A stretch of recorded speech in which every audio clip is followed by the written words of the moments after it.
morning, everybody. Morning. I'm Sean.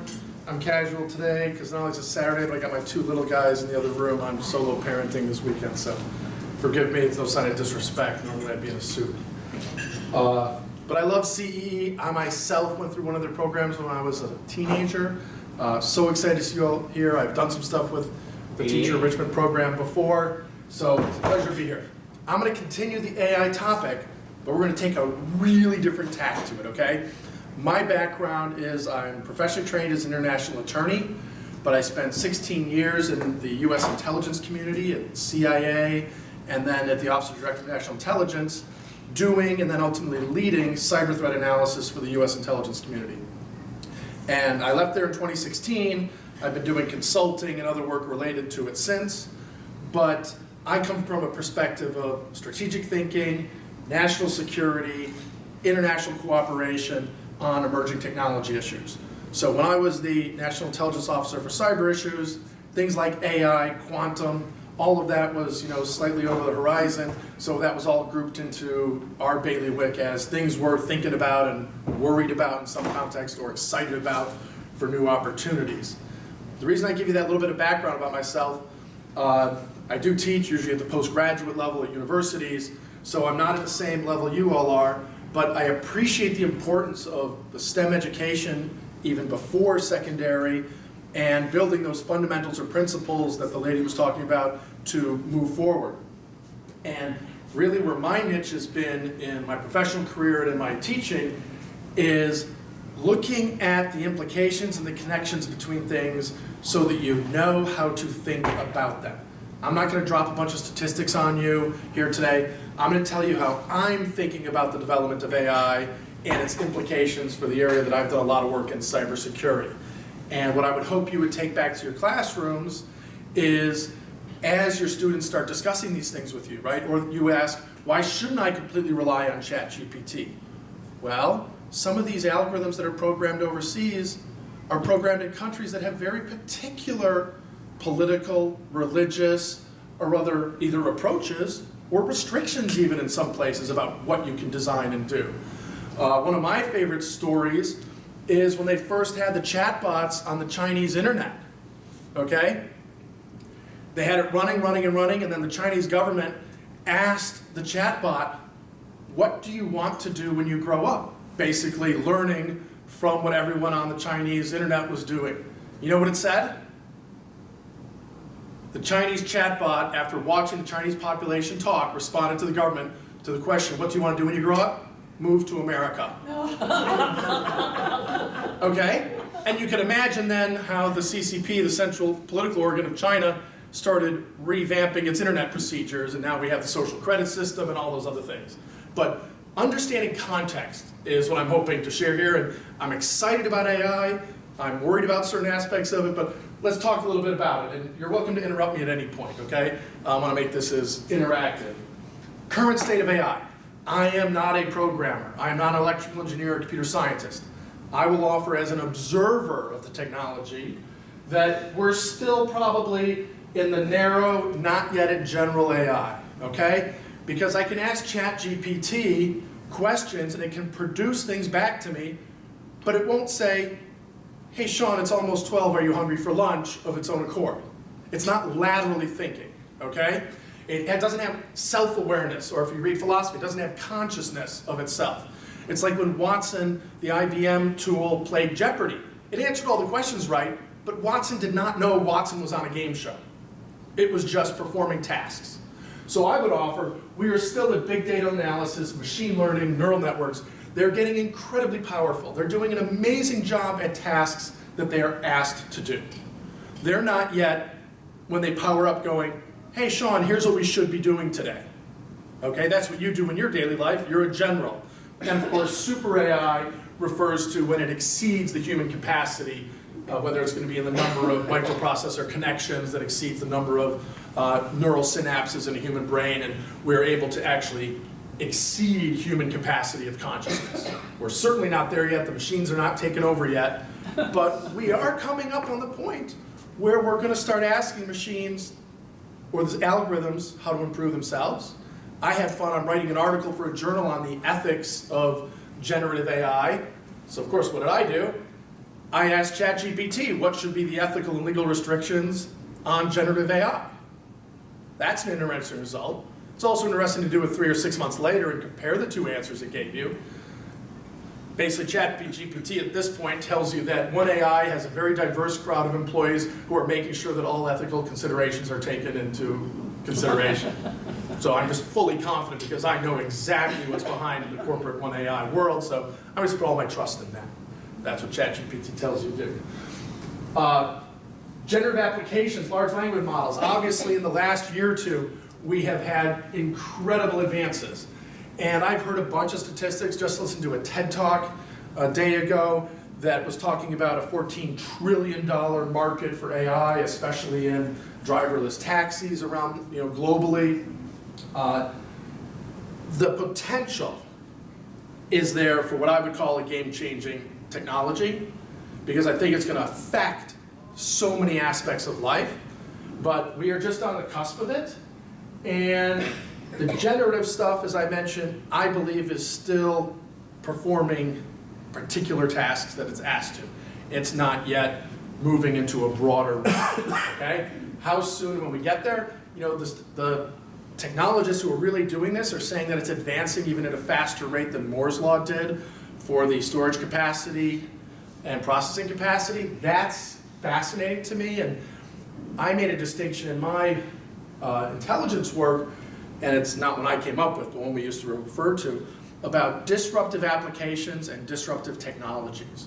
Disruptive applications of technology are where you take a known thing, like the element titanium, or like the phenomenon of micro and radio waves, and then you do something different with that. You build stealth aircraft out of titanium, you do the radar arrays in South England for the Battle of Britain that suddenly is able to detect Luftwaffe on a much more early warning system than was previously capable, but you haven't made a scientific discovery, you've made an application of a known scientific phenomenon.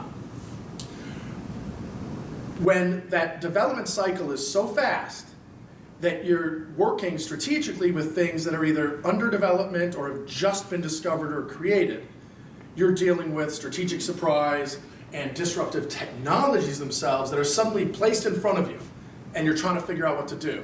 I think Dr. Hines may have mentioned stem cell research or other things.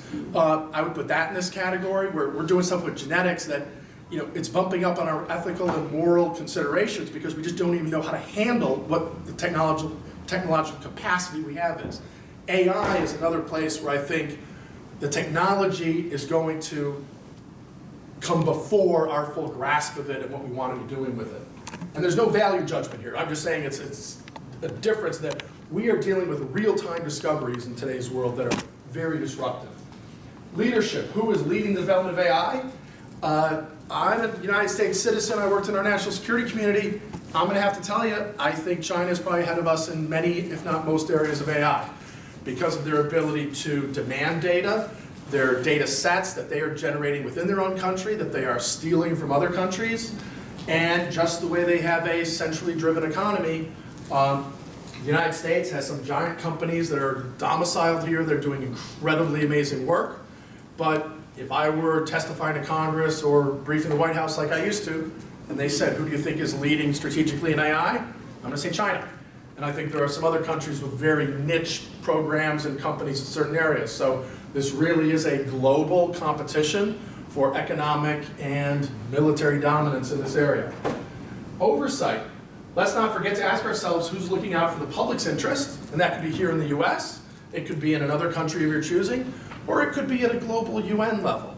Who's looking out for these principles that I think a lot of people in education or in civic-minded jobs or nonprofit organizations hope are being looked out for, but how are they being effectively considered? And we'll talk about a couple of those later on. So, some practical considerations when I think about AI itself. First is accuracy. I could give you a ton of examples, and if we want to, after this we can communicate and I can refer you to them, about the implications of training data on the resultant algorithms and then on the resultant applications of those.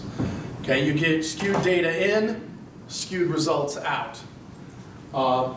Who's in charge from a regulatory perspective of asking what data was this trained on before it gets used in some application, either commercially or sold to the government. There's some discussions of regulatory policy, but to my knowledge, that level of scrutiny and determination is not happening. Okay? So you have companies developing tools that they've chosen the data set, and usually the algorithm itself is largely a black box because of privacy and proprietary nature. So here you have something that you're going to rely on that you don't know exactly how it works under the hood, and you have no idea where or what it was trained on. That's interesting. Now, I'm not a conspiracy theorist, and I'm not trying to tell you all AI is dangerous and bad. I'm just saying I like to read the ingredients on the food I eat. I'd like to know where my AI was coded, who's behind it, right? Is this a profit-driven effort, or is this a international consortium of professors who want zero profit from it, and they're trying to create the purest tool that produces reproducible results? Before I get to reproducibility, transparency. What's in the black box, right? In most cases, now you have some open coding of AI and some publicly available access to AI where you can be running tons of your questions or other data through it, and you can get a sense, almost reverse engineering, how it may be operating. But a lot of the proprietary tools, they're commercial proprietary. Reproducibility, okay? We're science teachers in this room, we're science students in my case. One of the biggest things about scientific method is you're supposed to be able to do a reproducible result. If the conditions are the same and the input is the same, the result should be the same. You ever ask ChatGPT the same question on another day after you've done a couple internet searches? Okay? Or you see it even when you're not asking ChatGPT. Today you're shopping for comforters, tomorrow you're shopping for lawnmowers. Your pop-up ads and your Amazon offers and other things change based on what you're being. I want to rely on an algorithm for criminal justice, financial investment, healthcare. Do you think I want my healthcare decision based on who I was talking to about cartoons yesterday? No, I want the result to be reproducible. Falsifiability. Anyone know the name Sir Karl Popper? A little bit of philosophy of science. No principle or statement or predicate is worth saying unless it could be disproven. Otherwise, it's just wasted airtime. Okay, it is raining out. You can go confirm whether it's raining out or not, so that's a useful thing. It might rain one day. Okay, an empiricist would say that's a waste of time. What's coming out of my generative AI, or what is coming out of my other AI in other contexts, is it something that can be verified or authenticated? Or are we just dealing with opinions from a mathematical algorithm coded by some human I don't know, somewhere at some time? Again, I'm not trying to undermine the whole world of AI because I think there's incredible value to it and we're already seeing it, but I think we should have some understanding of whether or not we know what the ingredients on the label are. Accountability, and ultimately, what happens when things go right or wrong? I'm a lawyer, I confess that up front, so I actually don't use the word accountability, I use the word liability. Who do I turn to when something goes wrong? In the small green print down, you may not be able to read it, but I'm referencing a Car and Driver article, and I think it's from like 2015 or 16, about self-driving Mercedes-Benzes will prioritize occupant safety over pedestrians. Any social philosophers in here who've read Philippa Foot's trolley problem, where you're trying to decide where to send the trolley and whether you're going to run over 10 octogenarians or one 8-year-old or Adolf Hitler versus 3 gang. She has all these examples, and others later on added a ton of, what social justice or social consequentialist choices do you make? Mercedes-Benz is not alone. BMW did it, I think a couple others have, where they've prioritized the passengers in their cars over other things. What I like about that is it's actually transparent. Okay, it was publicly announced. Accountability-wise, I'm not sure I love that. And I was even in one conversation with folks after CE's 40th reunion, we touched on this, and people were saying, how would you feel if all your neighbors bought cars that prioritized themselves over the children playing on your street, including your child? Right? Would there then be disdain for those people who are buying those cars, who clearly value themselves? Anyway, we can go on and on. But accountability. So most of my professional time in government has been specifically on cybersecurity. And of course, AI is an aspect of this information technology world that will have huge impacts and already is. When I look at what its impact is, first off is automating a lot of the tech of the activities that used to be involved in cybersecurity. So you still have system administrators, you still have technology officers, you still have watch desks in the military and the companies to protect their systems, but so much of it is now automated. And not only is that in threat detection, in anomalous behavior detection, in detecting spear phishing emails or corrupted executable files that may be attached to things. We read about all of that because the defensive companies are trying to sell us their products, and they advertise their advances. Rest assured, there are just as many advances happening on the offensive side, except the criminals and the military intelligence organizations are not advertising their advances to you the way the others are. Okay, you may get a very cryptic Raytheon ad going, protect your nation with our cyber capabilities, right? Because they're trying to get you to support your congressperson, you know, doing more military industrial complex purchases through the national budget. But, and I'm not mocking them, that's important, I worked in that world. But you don't hear about the offensive advances. What you hear about are when those offensive advances are deployed. Okay, it's like when the Israeli company compromised WhatsApp, and anyone who had WhatsApp downloaded on their mobile device could be passively compromised to then become a hot mic or a video thing. Without ever opening an email, downloading, it was just the fact that you had that app, they figured out a way for it to be a vector to completely compromise your device. And you now have these morphing codes where the offensive code itself is testing, looking for backdoors or weaknesses or unsecured aspects. So it is actually altering itself to be able to sneak its way in. Okay? Offense is advancing.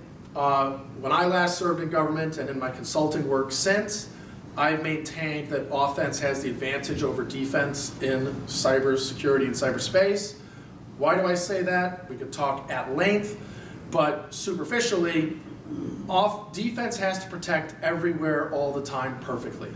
Offense needs to get in somewhere once and can usually then stay in unless you completely trash and throw away your entire network. Okay?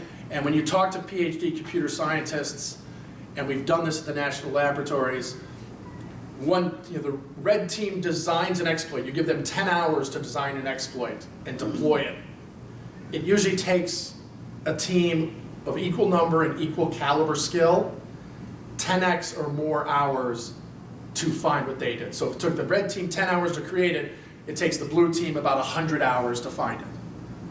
And if we live in a temporal world of mortal beings, that means offense has the advantage, because I can create 10 exploits before you can find my first one. Okay? AI, I have not yet seen a game-changing automated capability on defense that reverses that. So I see offense and defense both getting jacked up on steroids of AI, tons of automation, tons more crapola being created, tons more crapola getting detected, right? But it's just the whole game is on steroids and exponentially increased. I haven't seen a shift in the balance of power per se yet. That said, I have not been dealing with all the classified world in about 6 or 7 years now. But I've not seen a lot of the stuff, some of the advances are actually in the unclassified private sector world and the criminal world. Okay, sort of touched on balance of power there. Scope and scale.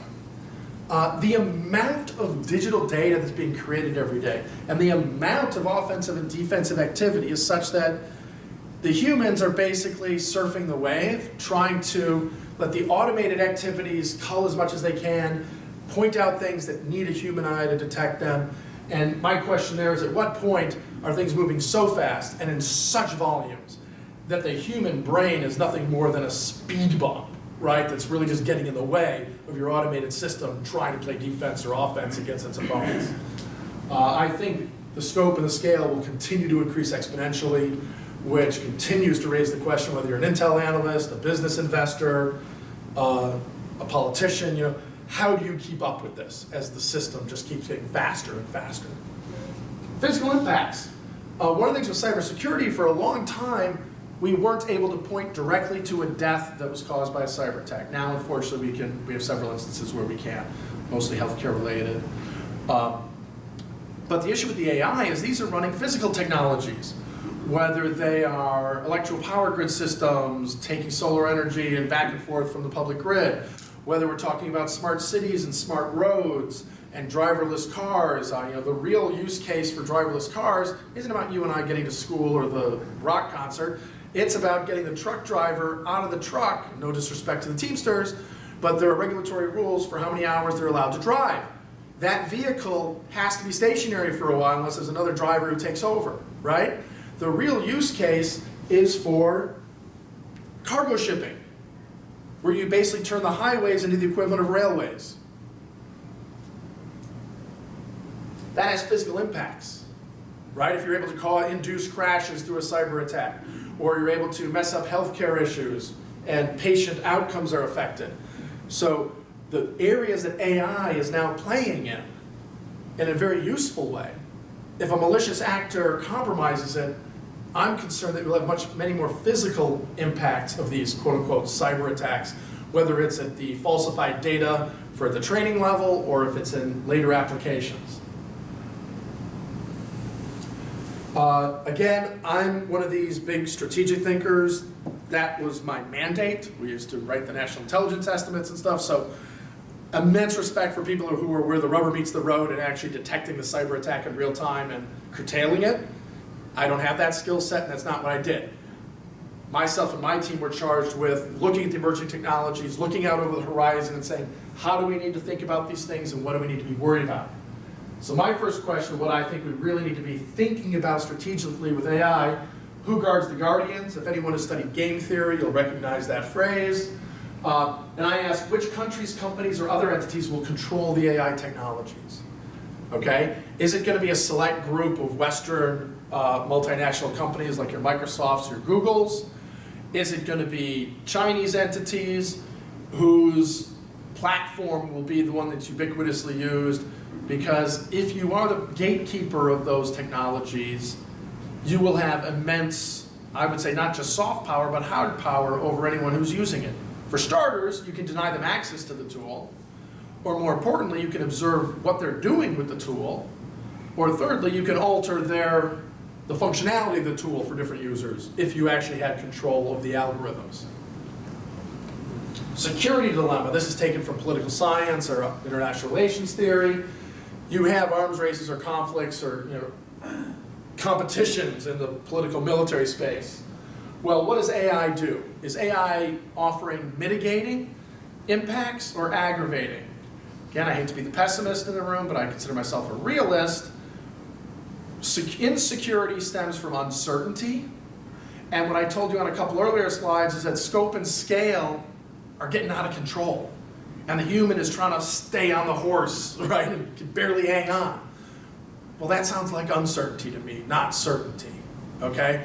The more the Pandora's box opens, the more the disruptive technology, not an application of it, but a disruptive technology itself is ahead of our full understanding and awareness of it, the more uncertain I am, the more precarious I think my position is, the more insecure I am, and there's plenty of world history and academic theory on when you have uncertainty and insecurity, it usually breeds competition, distrust, and other problems. So I don't have a very sanguine outlook on security dilemma either. Content as an infrastructure. This one may take a second to explain. I wrote about this in a piece for a defense review a couple of years ago when I was asked what were we missing in our work on cybersecurity, or what would be the biggest thing going forward that we're not prepared for. In the West, we focus on cybersecurity not as the informational content, but as the operational capability of the pipes and the conduits. Our First Amendment and our European colleagues who have a tradition of freedom of speech, not as dramatic as our similar tradition, don't care as much about what goes through the pipes. Okay, China and Russia care a lot more about the content, and we've always focused on functionality. But here's the problem. Data, when it is used to train AI, and then when that AI is deployed in infrastructure, and when other things these are the building blocks of an advanced economy, when 5 other things then rely on this AI tool, and its data outputs get fed into other things, right? There's a cascading building of potential effects. That all goes back to, what was this first thing trained on? Was that data accurate? And so I offer, and there's a personal viewpoint, I offer that the content and accuracy of data itself becomes a critical aspect of critical infrastructure when you deploy AI in your broader economy and in your infrastructure, your societal infrastructure. And in order to feel safe and secure in my smart city, I'm actually going to want to go back to step 1 and say, show me, open the black box that you used at the foundation level. What was this trained on? Was it trained by Chinese intelligence operatives on falsified data so that when it encounters certain things in the wild, potentially things that they induce it to receive, it reacts a certain way? Well, let's think, this may sound crazy to you, but do y'all remember what Volkswagen did about 10 years ago? Right? The computer chip in the car knew when the car was being tested for emissions versus when it was just driving. When it was being tested for emissions in the US, it complied with US emission standards. When it was just driving, it was creating illegal smog. Okay, and this is well documented, multi-billion-dollar, fines and penalties. You have people out there who are willing to do these things for greed. I would offer there are people out there who are willing to do it for political dominance.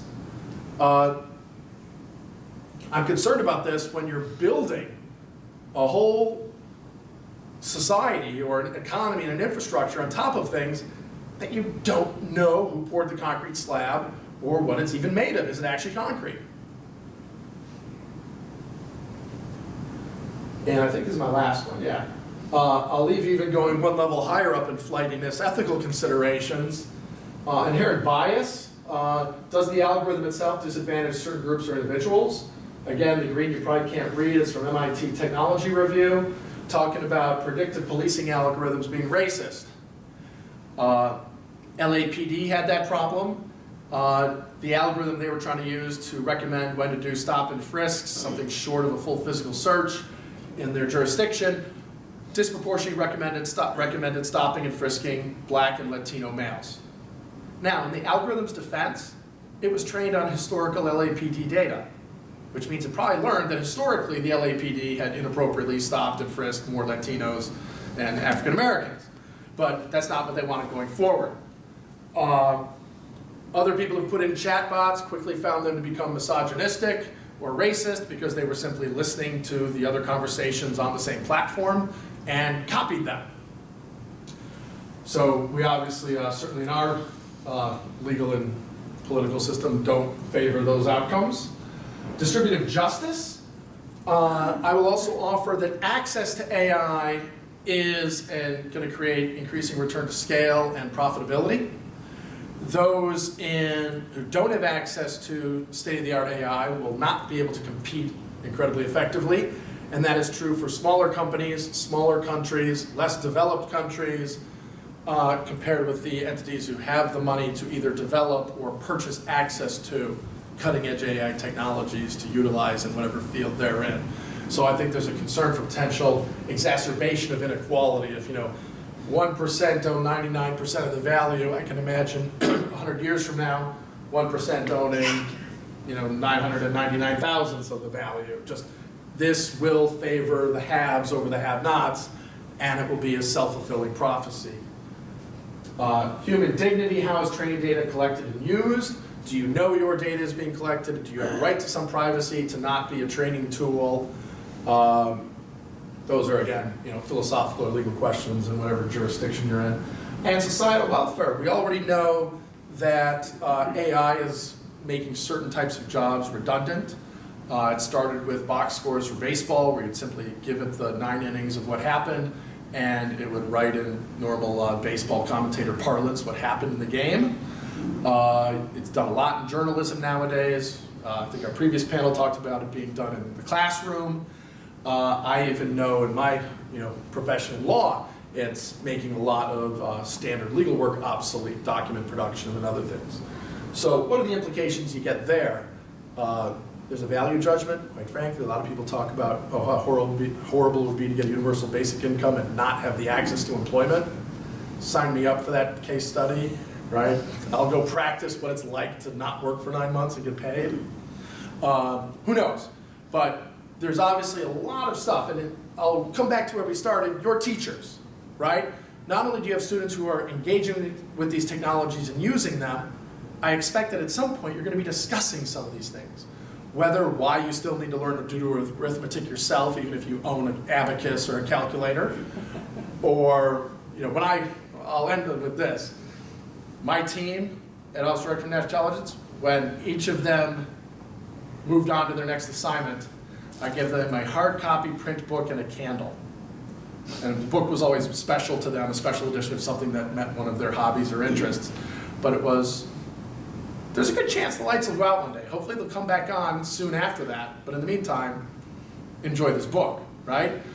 What happens when the generative AI tool that you depend on to do your homework assignments is not available to you because it's in a foreign country that we put a trade sanction on? And your term paper's due tomorrow.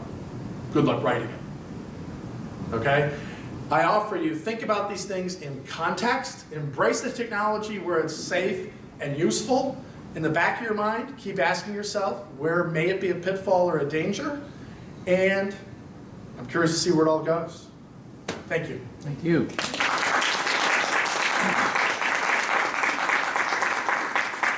I don't know where we are on time. If they indulge us, I'm happy to take questions. If the time is up, sir.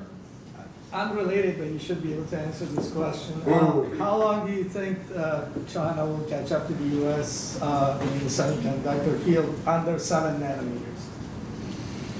Again, now this is one that we used to get asked those kind of questions, and when I had the ambit to answer them, I had the luxury of having PhD electrical engineers and stuff on my team, so I can make or guess a number, but I'm not the best person to answer it. Literally one of the great things about the way CIA and others worked is when you have a question like that, you have linguists and regional specialists to answer the China question. They would tell us how much focus the Chinese government had on that objective. You'd have the technologists there, right? And so the team together would come up with the answer. I'd be beyond my lane to try to tell you when. I will simply say this: if I look at the trajectories on tons of technology development, I believe that's inevitable. Imminent and inevitable based on where the economies are going and the amount of money you can lay into it. When I look at quantum and AI, I think China is ahead of us in them because they have a national focus on doing it and they have the resources to do it. We're a debtor nation to China. We're paying for their space program. We're paying for their quantum research. We're paying for their AI development on the coupons on our treasury bills that we pay every day. Something you said earlier. And I'm not a China basher, again, I'm speaking analytically here, okay? Yeah, something you said earlier that the computer said that we want to go to America. They're the fastest growing number of people in the Mexican border right now that are trying to come to. Oh, and that leads to, that's another question I have, is how many of those people are actually 3PLA sleepers, but that's another thing, right? So we've known for a long time that they and the Indian subcontinent produce lots of our PhD students, many of whom choose to stay and become American citizens and startups and everything. You know, where's the right balance between security and welcoming the world's intelligence to our capitalist model that has led to so many wonderful innovations? So I don't have a concrete answer for you, and quite frankly, I'm not just going to pick a number because that would be an insult to you. Fair enough. Other questions or comments? Anyone completely disagree with anything I said? I'm always excited to hear that. Someone's like, dude, you're wrong. So, hey, Sean. Yes? Go ahead, someone. So, one thing I heard the other day was, at least with respect to these large language models, they took the opposite point of view, that there's a gap between the frontier models that OpenAI will have, between China or any other nation that's only going to widen over time. That even if they were to come up with an equivalent of GPT-4, that only puts them, GPT-4 was trained already 2 years ago. So and the requirements, not just software, but the hardware requirements and the kind of knowledge that goes into it, not easily transferable. And their argument was that the gap is going to get wider, that OpenAI is going to be further and further ahead. When they have GPT-5, no one's going to be close to that. So, I mean, do you disagree with that, or when you say that we're behind in AI, it's in specific areas, not large language models per se, but other things? My comment was more holistic across the full breadth of AI applications I see. I look at where China has deployed AI across its society for its social credit system and other things, and way it's pulling in all kinds of information and data from very different areas, training things that are then having very broad impact already. I'm going to offer the same comment as I did the other gentleman. I'm not going to go, not prepared to, not because I'm unwilling to. I would say I'm not qualified to go through every single, application or technology, LLM, et cetera, and say which one I think we exceed in or not. I'm looking at a very holistic sense of where AI is in our society right now, where it's being deployed. I think China is more avidly deploying it, unfortunately, very extensively in the interest of social oppression and political monitoring. But I will take your comment and not oppose it if the U.S. originated LLMs are ahead. My question then is, what are the applications of those LLMs, and are they voluntary use things, or are they things that will be deployed on me without my intent or willingness? And I think that if an LLM is more advanced, you're just going to have other countries and other corporations wanting to steal it. There's the whole, if it's an exportable software algorithm. Clearly precedent for that, but one thing we noticed with the efforts to steal microchip designs is you need a certain level of fabrication capability and clean room, like you today, but you won't be able to produce that chip tomorrow. You're going to be able to produce that chip with a certain number of months or years lag. And I think that may be what this gentleman is speaking to. Even if you stole, the code or whatever, you may have a couple-year lag, and by the time they're able to have an LLM that's equivalent, you're on your next one. And quite frankly, that's a bit of the history of the national security arms race and technology that we've seen, certainly during my lifetime and my professional career, where things got stolen, things got mimicked, but we out-innovated. We kept running faster, right? But when I look at the second-order derivative, are we accelerating away from them, or are they reducing the velocity difference? I see them reducing the velocity difference. So we still are winning at the first-order derivative. I see the second-order derivative 0 or negative in a lot of the emerging technologies. And that's my concern. That's why I say eventually they will surpass. I think it's inevitable if you look at the acceleration value. Well, again, it's very hard to predict these things. As their economy is slowing down, as the mandate of heavens, you have so many people who are unemployed with these systems. You never know when there will be the next uprising, the next coup. So it's very hard to predict. It's not a mathematical question where you can just take the integral and say the answer is 4. And do we have an infinite innovation capacity? There are a lot of people who thought Silicon Valley was going to run out of innovation and get caught 5, 10, 15 years ago. They've massively impressed us with still keeping ahead of the rest of the world in these really innovative technologies. And do we, rely on these wonderful brains and a system that nurtures it and the investment system that funds it to think that we'll still be able to continuously outrun it? I don't know. But when I look at the second order derivative, I see the others closing the gap, even if they're not actually caught up or catching up in real time. One more question right here. My question has to do with intellectual property. Okay, many of these things are new, they're evolving, people steal, but even what you've put on your slide, that this is copyright, but the very fact that you presented here, even if you didn't have that on your slide, it is copyrighted if it's unique to you. I mean, isn't that in law, Mr. Lawyer? So, and how do you deal with that when many of these new types of things that come out are stolen by others? We are old friends. I could not have found a better plant for this question. Yeah, so, totally accepted, but here, this is where my life is a little bit schizophrenic, or shouldn't use that term, is a little bit, foot in two different camps. By law, absolutely. But what is the reach of US copyright law? US jurisdiction, right? The next question is, in the security world, the minute one of you has this in the room, there's no such thing as a secret, right? I used to say, unless, I had someone, a journalist come to me once, off the record. I said, there is no such thing as off the record anymore. Everyone is carrying a hot mic. I'm carrying a hot mic if you compromise my phone, right? So, why do I do that? I'm a traditionalist in certain ways. I'm a legal professional. I do want to avail myself of legal rights in the US if and when, but that's the last thing I'm going to rely on if it's something that I really need to keep secret, right?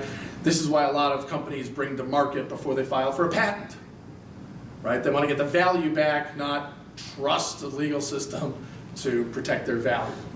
But an issue that's come up with AI is when you use it and you present it as your own, have you stolen intellectual property from a non-being? Yeah, no, but there was a case. Okay, there's a federal court case on this that came out, I think it was last summer, that you cannot copyright something that's created by generative AI. There's actually a federal court case. It was either the district or the circuit level. It didn't make it to the Supreme Court.